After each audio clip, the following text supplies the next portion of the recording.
आइए 12th mathematics में हम लोग डेफिनेट इंटीग्रेशन के क्वेश्चन को सॉल्व कर रहे हैं। उसी में आइए इस क्वेश्चन को देखते हैं जो मॉडुलस फंक्शन पर बेस्ड क्वेश्चन है। 0 to 4 इसकी लिमिट है, मॉड x - 1 दिया हुआ है dx। हम इसका इंटीग्रेशन कैसे करेंगे आइए देखिए। सबसे मेन काम होता है मॉडुलस फंक्शन में इसको स्प्लिट करना। तो आइए देखते हैं स्प्लिट कैसे होगा। तो जो x - 1 है, सबसे पहले इसको मैं अगर 0 बनाऊं, x - 1 मॉडुलस के अंदर जो भी कुछ लिखा उसको हम किसके बराबर बनाएंगे, 0 को इक्वेट कर देंगे।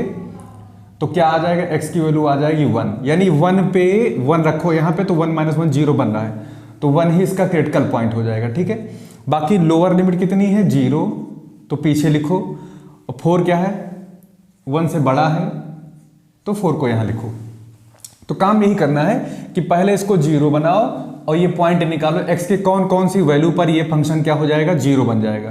तो मैंने क्या देखा, x की वैल्यू 1 आ रही है, तो एक ही क्रिटिकल पॉइंट है 1 लिख दीजिए। और आपकी लोअर लिमिट 0 इस पार है, 0 लिखिए, और 1 के उस पार है यानी 1 से ग्रेटर है 4, तो अपर लिमिट हो जाएगी। अब देखते हैं क्या करते हैं। एक तो तरीका ये है कि सीधी सी बात है कि 1 से अगर वैल्यू बड़ी होगी, मॉड फंक्शन की डेफिनेशन यही है कि x - 1 आपका माइनस में कब आएगा, जब ये x इज लेस देन 1 होगा।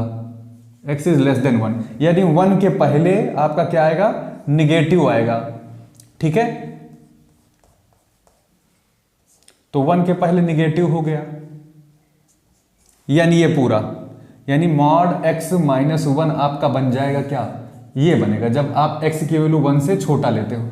और जब x की value greater than or equal to 1 लेंगे तो क्या बन जाएगा, इसके पहले आपका पॉजिटिव साइन रहेगा, निगेटिव नहीं बनेगा, ये पॉजिटिव रहेगा। ठीक है, तो मेरे पास लिमिट कहां से कहां तक टूटेगी, ब्रेक कैसे करेंगे लिमिट को, यहां 0 से 1 तक ये फंक्शन ये इस नेचर का होगा, और 1 से लेकर 4 तक फंक्शन किस नेचर का होगा, प्लस वाले नेचर का होगा, x + 1 हो गया। तो बस क्वेश्चन सॉल्व हो चुका है, तो काम शुरू कर देते हैं। तो कहां से कहां तक लिमिट पहले लिखेंगे, 0 से कहां तक जाएंगे, 0 से जाएंगे इसके क्रिटिकल पॉइंट 1 तक। तो 0 से 1 तक की कहानी में क्या है, 0 से 1 तक ये आपका पूरा क्या बन जाएगा, ये पूरा आपका बन जाएगा, ये देखिए मैंने लिखा है मॉड x - 1 क्या बन जाएगा, माइनस को बाहर निकाल लीजिए, x - 1 बनेगा। ठीक, dx लिख दीजिए, प्लस आगे बढ़ाइए। अब 1 से लेकर कहां तक जाएंगे, ऊपर 4 तक जाएंगे। 1 से लेकर कहां तक चले गए, 4 तक। एक्चुअल में हमको 0 से लेकर 4 तक ही इंटीग्रेशन करना है, जिसमें मॉड आने के कारण यहाँ पे 1 क्या आ गया, क्रिटिकल पॉइंट आ गया, एक टर्मिनेटिंग पॉइंट आ गया। बस यहाँ से यहाँ तक ब्रेक करेंगे, दूसरा फंक्शन हो जाएगा ये, यहाँ से यहाँ तक दूसरा चेहरा इसका बनेगा। तो 2 चेहरे बन रहे हैं, 0 से 1 तक माइनस वाला बनेगा, और 1 से 4 तक क्या बनेगा, इसका प्लस वाला चेहरा बनेगा। मैंने कहीं गड़बड़ कर दिया, प्लस नहीं रहेगा यहाँ पे, x - 1 ही रहेगा। ठीक, तो आगे बढ़ते हैं। तो यहाँ से यहाँ तक लेते हैं इसको, तो क्या हो जाएगा हमारे पास, ये x - 1 हो जाएगा dx। राइट, आगे बढ़िए, इसको सॉल्व करते हैं। कैसे सॉल्व होगा, पहला वाला इंटीग्रेशन सब लोग करना जानते हो, x² / 2 - 1 हो जाएगा, 0 to 1, फिर प्लस x² / 2, सॉरी 1 का क्या होगा, x होगा ये। अब इसको पूरा सॉल्व कर लीजिए, आंसर आएगा। तो पहले से माइनस बाहर बैठा है, अंदर क्या करिए, अपर लिमिट रखिए, तो 1/2 हो जाएगा, -1 हो जाएगा।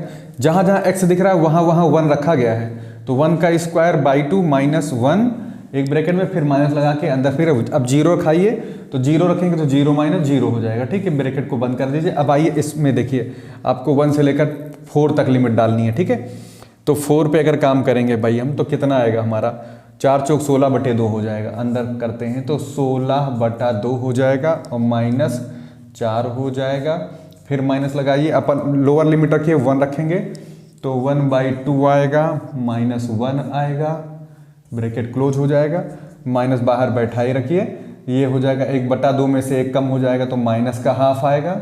ठीक है, तो ये हो गया, यहाँ से यहाँ तक सॉल्व, प्लस लगाइए, 2 × 8 = 16, तो 8 में से 4 कम हो जाएगा, 8 - 4 कम करिए, कितना मिल रहा है, 4, और फिर माइनस हाफ -1 करोगे तो माइनस का हाफ आएगा, माइनस का हाफ इसके प्लस को प्लस कर देगा, प्लस का हाफ हो जाएगा ये।